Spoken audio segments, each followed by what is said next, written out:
అందరికీ నమస్కారం. నేను లలితశ్రీ.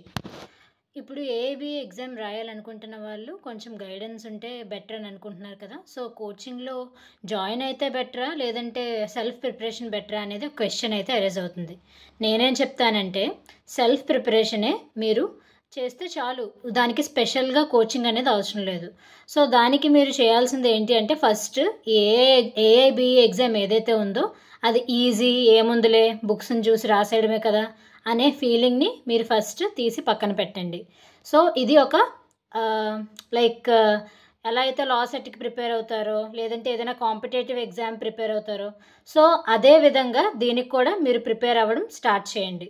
సో, ఫస్ట్ ఏఐబీ 1 నుంచి ప్రెజెంట్ ఏఐబీ 19 వరకు ఏవేవైతే క్వెషన్ పేపర్స్ ఉన్నాయో అన్నిటినీ కంపైల్ చేసుకోండి.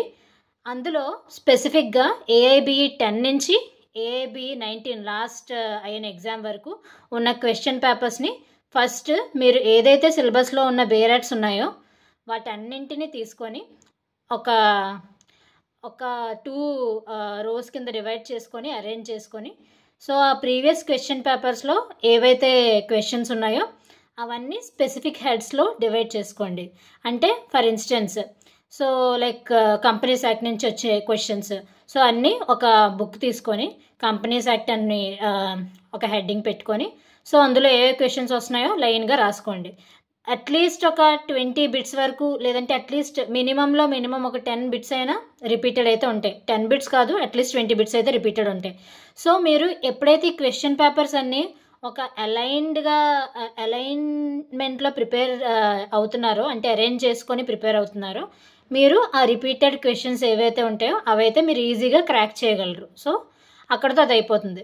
సో, తర్వాత అలానే ఏవైతే మనకి కేస్ లాస్ ఉంటాయో ఆ కేస్ లాస్ని కూడా రిపీటెడ్ కేస్ లాస్ని మీరు ఒక లిస్ట్లో ప్రిపేర్ చేసుకోవడానికి ట్రై చేయండి.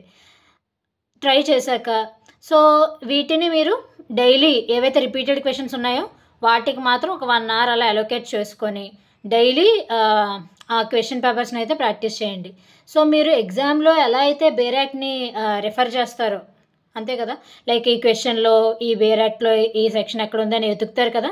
అది మీరు ఇప్పటి నుంచే చేయండి. అంటే మీరు బేరాక్ట్స్ దగ్గర పెట్టుకున్నారు కదా! So, question paper sample question paper తీసుకొని ఈచ్ అండ్ ఎవ్రీ క్వెషన్ని మీ బేరాక్ట్స్‌లో మీ అంతట మీరే వెతుక్కోవడం ఇప్పటి నుంచే ప్రాక్టీస్ చేయండి. సో, డైలీ ప్రాక్టీస్ చేశారనుకోండి అది మీకు చాలా హెల్ప్‌ఫుల్ అవుతుంది మీ ఎగ్జామ్ టైంకి. సో, ఇంకొక ప్రాబ్లమ్ ఏంటంటే ఇక్కడ మనకి బబ్లింగ్. కొంతమంది కరెక్ట్‌గా మార్క్ చేస్తారు కానీ బబ్లింగ్‌లో మిస్టేక్స్ చేస్తారు. సో, ఆ ప్రాబ్లమ్‌ని ఎలా రెక్టిఫై చేసుకోవాలి అంటే మనకి స్టేషనరీ షాప్స్‌లో శాంపుల్‌గా షీట్స్ అనేవి బబ్లింగ్‌కి సెల్ చేయడం అనేది జరుగుతుంది. సో, ఆ బబ్లింగ్ షీట్స్‌ని మీరు తీసుకొని ప్రాక్టీస్ చేయండి. అట్లీస్ట్ ఒక 10 మినిట్స్ అనో లేదంటే ఒక 2 డేస్‌కి ఒక షీట్ మీద అయినా బబ్లింగ్ చేయడం అనేది ప్రాక్టీస్ చేయండి. సరే మీరు ఇప్పటి వరకు బాగానే అన్నీ చేశారు, బాగానే ప్రిపేర్ అయ్యారు.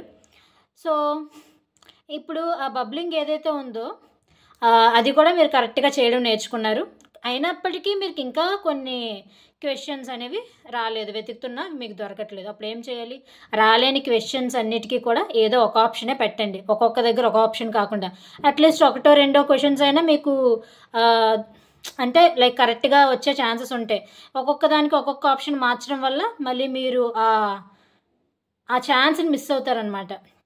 సో, స్పెసిఫిక్‌గా చెప్తున్నాను. దీనికి కోచింగ్ అయితే అవసరం లేదు. కోచింగ్ లేకుండా ఫస్ట్ టైంలోనే most of the members crack అయితే చేస్తారు. కానీ మీరు సీరియస్‌గా తీసుకొని లైక్ ఇది ఒక ఎగ్జామ్ కాంపిటేటివ్ ఎగ్జామ్ అని తీసుకొని మీరు స్టార్టింగ్ నుంచే ప్రిపేర్ అవ్వడం అనేది అయితే మాత్రం చాలా ఇంపార్టెంట్. Thank you.